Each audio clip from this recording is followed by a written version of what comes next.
අද අපේ 15 වෙනි දවස අපි දැන් ඉන්නේ ජර්මනියේ බර්ලින් නගරේ හොලිවුඩ් කියන හොටෙල් එකේ. දැන් මේ හොටෙල් එක තියෙන්නේ සිටි එකේමයි. මේ හොටෙල් එක තියෙන පාරේ සම්පූර්ණ shopping පාරක්. ඉතින් අපි දැන් hop on hop off bus එක නැගලා සිටි එක වටේ ටුවර් එකක් යන්න කියලා බලාපොරොත්තු වෙනවා. අපි දැන් උදේ කෑම අරගෙන තව ස්වල්ප මොහොතකින් සිටි එකට පිටත් වෙනවා. දැන් අපි මේ යුරෝපා සංචාරයේ අන්තිම දවස් දෙක තුන තමයි ගෙවිලා යන්නේ. අපි ජර්මනි ඉඳන් හෙට උදේට ඩෙන්මාර්ක් බල පිටත් වෙනවා.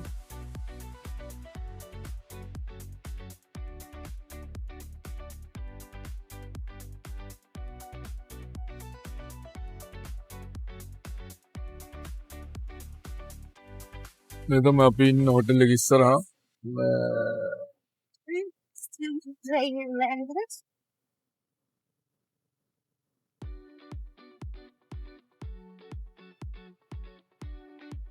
චෝතන කිලෝමීටර් භාගයක් විතර ඉස්සරහට ගියාම තමයි බස් හෝල්ට් එක තියෙන්නේ. අපි ගිය අවුරුද්දේ අගෝස්තු වල ජර්මනියට ඇවිල්ලා අපි මේ හෝටලේ හිටියා.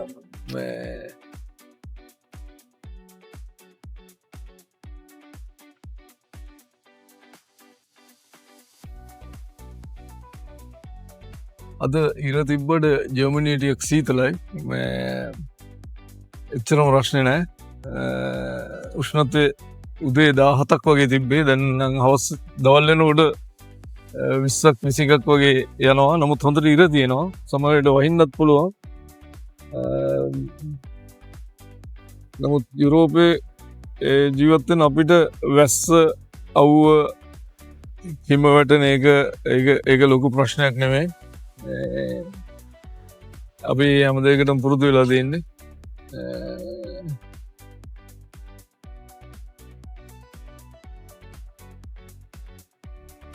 ඉතින් මේ හෝටලේ ඉන්න එක හරිම පහසුයි. හැම දෙයකටම පහසුයි. මෙතන ඉස්සරහා කඩ තියෙනවා, රෙස්ටොරන්ට් තියෙනවා, හැමදේම තියෙනවා. ඉන්දියන් රෙස්ටොරන්ට් තියෙනවා.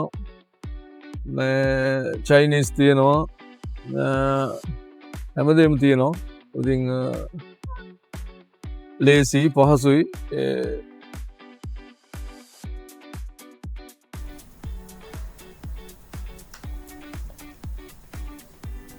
අපි දැන් බස් එකේ නැගලා බටහිර ජර්මනියත් නගර ජර්මනියත් වෙන් කළ තිබ්බු ඒ තාප්පේ බලන්න ආවා.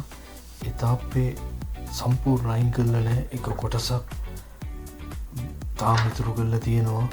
මිනිසුන්ට ඇවිල්ලා බලන්න ඒක කොහොමද තිබුණේ කියලා. ඉතින් මේ තාප්පේ හදලා තියෙන්නේ 1961 අගෝස්තු 13 වෙනිදා. ඒ වගේම මේ තාප්පේ කඩලා තියෙන්නේ 1989 නොවැම්බර් 9 වෙනිදා. ඒගොල්ලෝ තවදුරටත් හිතන්න නැතුව ඇති එකම ජාතියක් තාප්පකින් වෙන් කරලා ජීවත් වීම එච්චර හොඳ දෙයක් නෙමෙයි කියලා.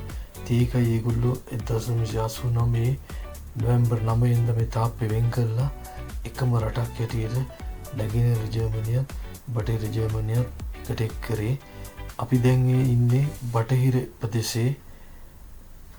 එතකොට බටහිර ප්‍රදේශය හරි ලස්සනයි.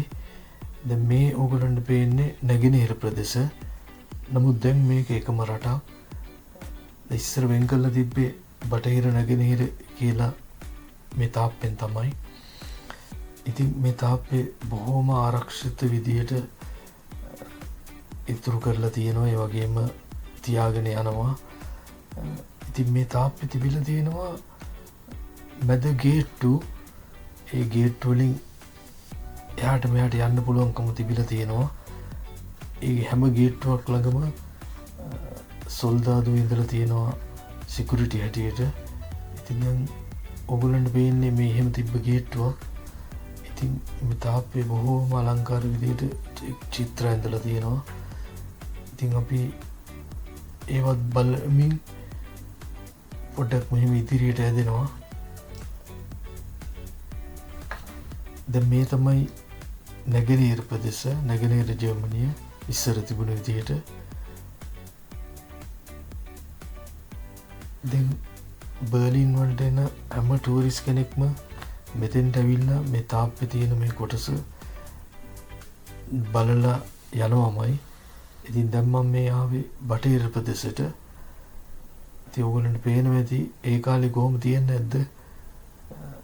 මිනිස්සු මේ තාප්පේ වෙන් කරගෙන දෙපැත්තේ මිනිස්සුන්ට ඒ පැත්තේ මේ පැත්තට යන්න බැරුව. ඉතින් එකම භාෂාවක් කතා කරන එකම ජාතියක්. ඉතින් කොහොම ඉන්න ඇද්ද මේ අවුරුදු ගාන? අවුරුදු 28ක් මේගොල්ලෝ මේ විදිහට ජීවත් වෙලා තියෙනවා. ඉතින් මේ හරි පුදුම ලස්සනක් මේ ගඟත් එක්ක ලස්සන රෙස්ටොරන්ට් එකක් තියෙනවා.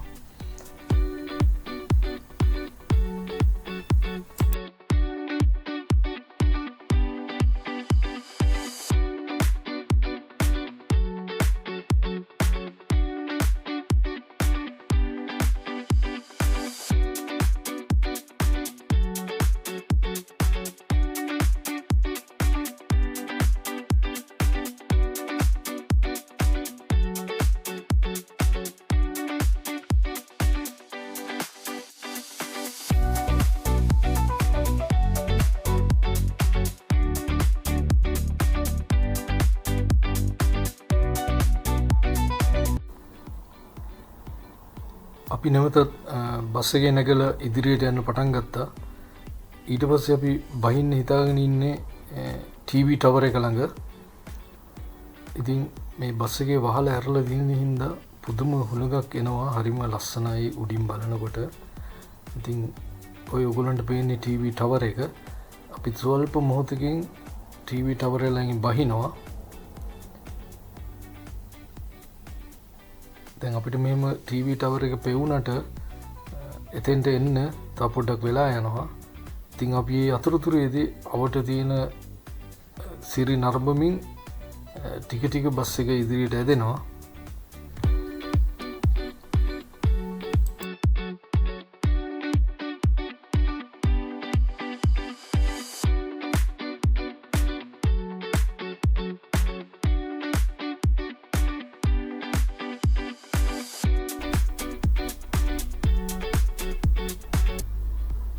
අපි දැන් TV ටවර් එක ළඟට ටික ටික ළඟා වුණා.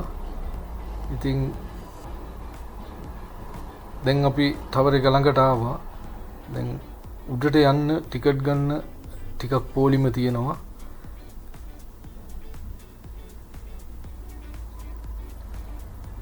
ඉතින්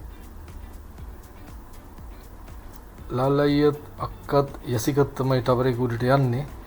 මායිරෝසී ගිය අවුරුද්ද ඇවිල්ලා ගියපු හින්දා අපි දෙන්න පල්ලෙහා ඉන්නවා. ඉතින් ඒ අතරතුරේදී එතන ළඟ තියෙන මේට්‍රෝ ස්ටේෂන් එකට මම ගියා. මම ගිහිල්ලා බැලුවා කොහොමද ස්ටේෂන් එක තියෙන්නේ කියලා. ඉතින් දැන් මේ මම මේට්‍රෝ ස්ටේෂන් එක උඩට යනක මං ඉන්නේ. ඉතින් බොහොම පිරිසිදුයි. ස්ටේෂන් එක කුණු කෑල්ලක්වත් නැහැ. ඉතින් අපි උඩට ගිහිල්ලා බලමු කොහොමද ස්ටේෂන් එක තියෙන්නේ කියලා. ඔයගොල්ලන්ට පේනවා ඇති මම යන තැනම මේ තියෙන ටිකට් මැෂින් එකක්. අපිට මෙතනින් කොහේ හරි යනවා නම් ටිකට් එක ගන්න පුළුවන්. ඉතින් දැන් පේනවා ඇති කොහොමද ස්ටේෂන් එක තියෙන්නේ කියලා. විශාල ස්ටේෂන් එකක්. මිනිස්සුන්ට ජීවත් වෙන්න හැම පහසුකමක්ම තියෙන රටවල්. ඉතින් හරිම ලස්සනට මේවා නිර්මාණය කරලා තියෙනවා. ඉතින් අපි බලමු කෝච්චියක් එයිද කියලා. ඉතින් මට දැන් පේනවා ඈත කෝච්චියක් එනවා. ඉතින් මේ තමයි බර්ලින් වල තියෙන මේට්‍රෝ එක.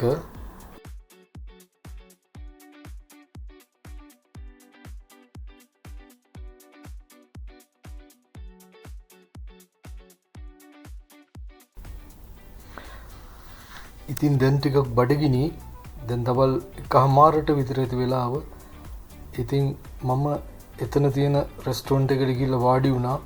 වාඩි වෙලා බියර් එකක් ඕඩර් කරා. තාම ලාල්ලා ඊලා ටවර් එක උඩට ගිහිල්ලා ආවේ නැහැ. රෝසි ගියා ඒගොල්ලන්ව එක්කගෙන එන්න කියලා. ඉතින් මම පොඩ්ඩක් බැලුවා දවල්ට කන්න මොනවද තියෙන්නේ කියලා. මේ තමයි බියර් එක. ඉතින් අපි කෑම ඕඩර් කරා. ඒ අතරතුරදී අපි කොක්ටේල් එකකුත් ඕඩර් කරන්න අමතක කරේ නැහැ. දැන් මේ තමයි අපි ඕඩර් කරපු කෑම. ඉතින් පුදුම රසක්. අපි ජාති 3කින් ඕඩර් කරා. ඊට පස්සේ අපි ෂෙයා කරගෙන කෑවා. කොක්ටේල් එක නම් පුදුම රස කොක්ටේල් එකක්. මේ තමයි අපි කාලේ ඉවරනට පස්සේ අපේ මේසේ පේන විදිය. සෑන් බඩගිනි ඔක්කොම ටික කාලා ඔයගොල්ලන්ට පේනවා ඇති කිසිම දෙයක් ඉතුරු වෙලා නැහැ.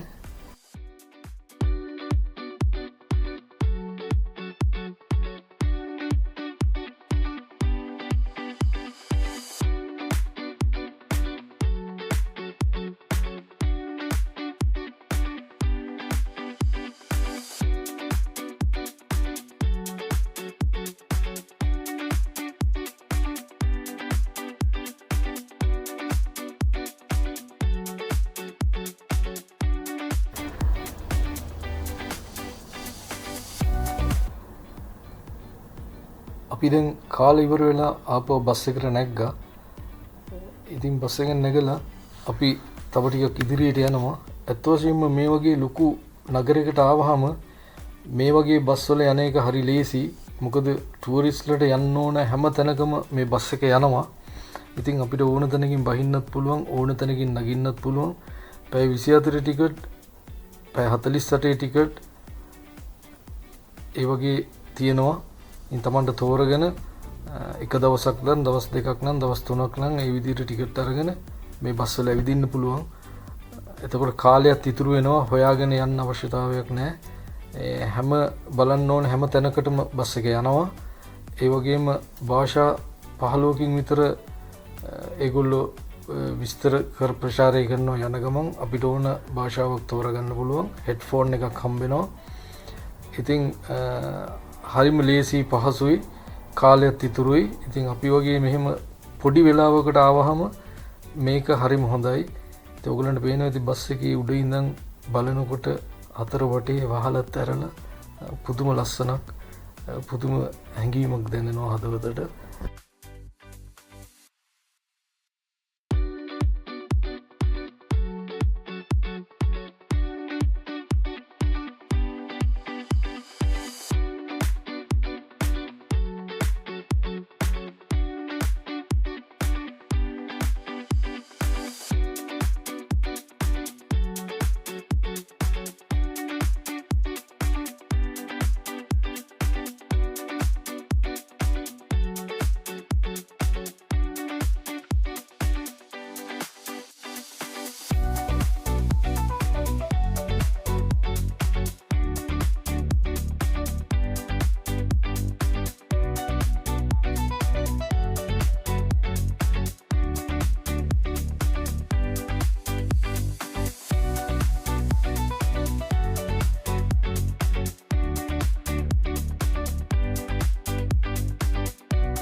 ඊට පස්සේ අපි බහින්න තීරණය කරේ බ්‍රැන්ඩන් බර්ගර් කියන තැන. ඒක තමයි දැන් මේගොල්ලන්ට පේන්නේ. ඒකත් බර්ලින් වල තියෙන විශේෂ තැනක්. ඉතින් මේක හදලා තියෙන්නේ 1788. ඉතින් හරිම ලස්සනයි. මෙතනම තමයි ජර්මනියේ පාර්ලිමේන්තු එක තියෙන්නේ. ඉතින් අපි පොඩ්ඩක් ඉස්සරහට ගියා. ඉතින් මං මීට කලිනුත් මෙතෙන්ට ඇවිල්ලා තියෙනවා. ඉතින් හරිම ලස්සනයි. මිනිස්සු මෙතෙන්ට ඇවිල්ලා ටිකක් නිවාඩුවේ වාඩි වෙලා ඉන්නවා. ඉතින් ජර්මනියට ආවොත් බර්ලින් වලට ආවොත් මෙතන මිස් කරන්න එපා. මෙතන බොහොම ලස්සන තැනක්.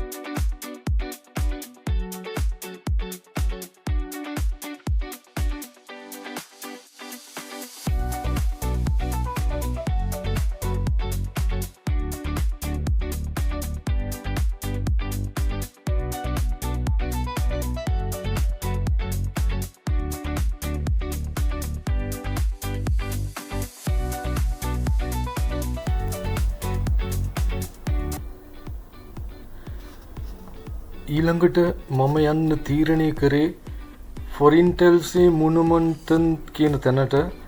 මෙතනත් හරි විශේෂ තැනක්. මෙතන ජේවුස්ලා මිලියන් 6කට වඩා වැඩි ප්‍රමාණයක් දෙවනි ලෝක යුද්ධයේ අතරතුරේදී මරලා තියෙනවා. 1933 ඉඳලා 1945 වෙනකන් කාලයේ ඇතුළත ජේවුස්ලා මිලියන් 6කට වඩා ප්‍රමාණයක් මෙතන මරලා තියෙනවා. දැන් ඒ වෙනුවෙන් සිහි කිරීම පිණිස සොහොන් 2711ක් ගහලා තියෙනවා. ඉතින් මම එතෙන්ට තමයි මේ යන්නේ. එතෙන්ට මම මීට කලිනුත් ආපු වෙලාවේ ගියා. ඉතින් අපි ගිහිල්ලා බලමු ඒ මලවුන් සිහි කරන්න ඒ ගහලා තියෙන සොහොන් ටික කොච්චර ලස්සනට අපූර්වට ගහලා තියෙනවද කියලා.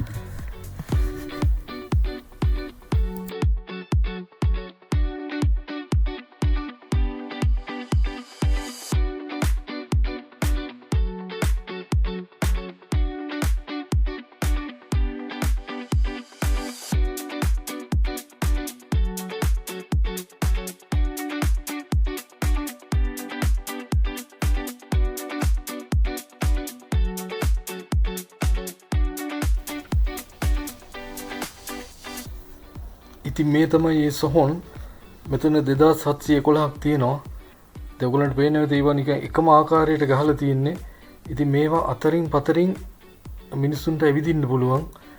ඉතින් අපි ගිහිල්ලා බලමු මේවා අතරින් පතරින් කොහොමද කියලා. දැන් මේ මුලදී පොඩි පොඩියට තිබ්බට මැදට යනකොට ගොඩක් උසේව තියෙනවා. ඉතින් මිනිස්සු ගොඩක් ඇවිල්ලා මේවයි වාඩි වෙලා ගිමන් අරිනවා. ඔයගොල්ලන්ට පේනවා ඇති. මමත් ගිය පාර ආපු වෙලාවේ වාඩි වෙලා හිටියා. ඉතින් මෙතනත් බර්ලින් වලට එන කිසි මිනිහෙක් මෙතෙන්ට එන්න අමතක කරන්නේ නැහැ. ඉතින් අත වශයෙන්ම මේ වගේ තැනක් බලා ගන්න වටින තැනක්. පේනවනේ ඕගලන්ට ඒ සොහොන් ගහලා තියෙන විදිය බොහොම ලස්සනයි. එක එක උසට තියෙනවා. ඉතින් මම මේවා අතරින් එහෙට මෙහෙට ගියා. මං විතරක් නෙමෙයි ගොඩක් ජන සෙනග මේ අතරින් එහෙට මෙහෙට යනවා. ඉතින් අමුතුම හැඟීමක් දැනෙනවා මේ ඇතුලින් යනකොට. මන් දන්නේ ඇයි කියලා.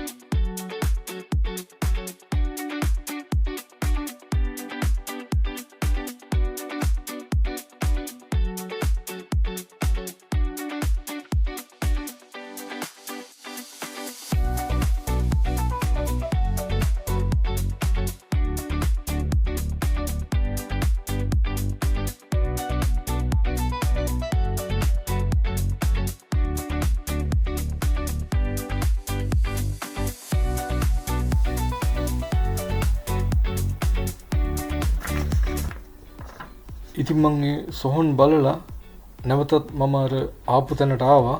දැන් ඔයගොල්ලන්ට ඈත පේන්නේ ජර්මනි පාර්ලිමේන්තු එක. ඔයගොල්ලන්ට පේනවා විතර කොඩි දෙකකුත් උඩ දාලා තිනවා. ඒක තමයි පාර්ලිමේන්තු එක.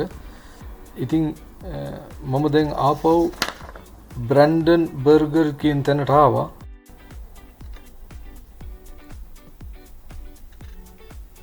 ඉතාම ලස්සනයි. මේ ඉස්සරහා ඔයගොල්ලන්ට පේන්නේ පාක් එකක්. ඒ පාක් එක හරිම ලස්සන පාක් එකක්. මම ගිය පාර ආපෙලා ඒ පාක් එක ඇතුලෙන් අපි මායිරෝසි ඇවිද්දා. නමුත් අද අපිට ඇවිදින්න බෑ. මේ ඔයගොල්ලන්ට පේන්නේ එක ටැක්සියක්. බයිසිකල් ටැක්සියක්. ඉතින් මම දැන් පොඩ්ඩක් ඇතුළට ඇවිදලා බැලුවා. ඊයේ මේ බර්ලින් වල විශේෂ සිදුවීමක් වෙලා තියෙනවා. ඊයේ බර්ලින් වල ෆ්‍රයිඩ් ෆෙස්ටිවල් එක තිබුණා. ඒකෙදි එක දරුවෙක්ව වාහනයකින් යට කරලා මරලා තියෙනවා. ඉතින් ඒ වෙනුවෙන් ඒ ළමයව සිහි කිරීමට එහෙම නැත්නම් ශෝකේ පළ කිරීමට මෙතෙන්ට සාමාන්‍ය ජනතාව ඇවිල්ලා මේ මල් ටිකක් ගෙනල්ලා ඒව බිම දාලා ඒ ශෝකේ ප්‍රකාශ කරන අවස්ථාවක් මට දකින්න හම්බුණා. ඉතින් මමත් පොඩ්ඩක් ඒක ළඟට ගිහිල්ලා බැලුවා. ඉතින් කවුරු හරි මේ ෆ්‍රයිඩ් ෆෙස්ටිවල් එකට කැමති නැති කණ්ඩායමක් තමයි මේක කරලා තියෙන්නේ. නමුත් මං මෙතන ඉන්න පොලිසිය නිලධාරියෙක් එක්ක කතා කරා. එයා කිව්වා ඒගොල්ලෝ ඒ මරපු කෙනාව අල්ලගත්ත කියලා. ඉතින් දැන් ඔයගොල්ලන්ට මේ පේන්නේ මිනිස්සු මල් දාලා ඒ ශෝකය ප්‍රකාශ කරන අයුරු. ඒ වගේම ඔයගොල්ලන්ට කොඩියක් පේනවා ඇති සජිත් ප්‍රේමදාස කියපු පාට. ඉතින්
නැවතත් අපි hop on hop off bus එකේ නැගලා තව ඉදිරියට යන්න පටන් ගත්තා. ඉතින් දැන් ඔයගොල්ලන්ට ඔය පේන්නේ ඉස්සර පාර්ලිමේන්තු එක. ඉතින් දැන් වෙලාව හවස 4ට විතර ඇති. ඉතින් අපි බැලුවේ දැන් අපිට ටික මහන්සි බැලුවේ අපි ඉන්න හෝටලේ පැත්තට යන්න කියලා. ඉතින් අපි අපට සිරි නරඹමින් පාර්ලිමේන්තුව ඉදිරියෙන් හිමින් බස් එකෙන් ඉස්සරහට යන්න පටන් ගත්තා. දැන් ඔයගොල්ලන්ට පේන්නේ පාර්ලිමේන්තුව ගොඩක් ළඟට. ඉතින් මේ පාර්ලිමේන්තුව එහෙම ලංකාවේ වගේ වට කරලා නැහැ. බොහොම ළඟින් යන්න පුළුවන්. ඒ වගේම මේ ඇතුළට යන්න පුළුවන්. මේ පයින් යන්න පුළුවන් ඉස්සරහින්. එහෙම වහලා කරලා නැහැ. ඔය පේන්නේ ජර්මනි කොඩිය. ඉතින් මේ පාර්ලිමේන්තුව ඉස්සරහ පැත්ත. මේ පාර්ලිමේන්තුව නැරඹීමට පුළුවන් ටිකට් පතක් අරගෙන. ඉතින් අපි යන්නේ නැහැ එතෙන්ට. මොකද අපිට වෙලා නැහැ. මේ දැන් මේ තමයි පාර්ලිමේන්තුව ඉස්සරහ ඒගොල්ලන්ගේ පාර්ලිමේන්තුව අයත් මේ ගාඩන් එක. ඉතින් පේනව නේද? හරි ලස්සනයි. දැන් මේ පැත්තෙන් බැලුවම පාර්ලිමේන්තුව පුදුම ලස්සනක්. ඉතින් අපි තව දුරටත් බර්ලින් සිටි එකේ සිරි නරඹමින් මේ බස් එකේ උඩ තට්ටුවට වෙලා ඉතින් අපි ඉන්න හොටෙල් එක පැත්තට යනවා. ඉතින් හරිම ලස්සන අත්දැකීමක් ජීවිතේ. මේ මම මේ යන්නේ දෙවෙනි පාර. මම ජර්මනීට හරි ආසයි. මම හැම අවුරුද්දෙම උනත් ජර්මනීට එන්න කැමතියි. මේ ලෝකේ තියෙන රටවල් වලින් ගොඩාක් හොඳ ලස්සන රටක්, විශාල රටක්, බලන්න දේවල් ගොඩක් තියෙනවා. කවදක්වත් එපා වෙන්නේ නැති රටක්. ඉතින් දැන් මේ අපට සිරි නර්මමින් ඉතින් ටික ටික ඉදිරියට යදෙනවා. බලමු අපි ගිහිල්ලා තව පොඩ්ඩක් ඉස්සරහට කොහොමද කියලා.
දැන් අපි ටික ටික අපි ඉන්න හොටෙල් එක ළඟට ළඟා වුණා.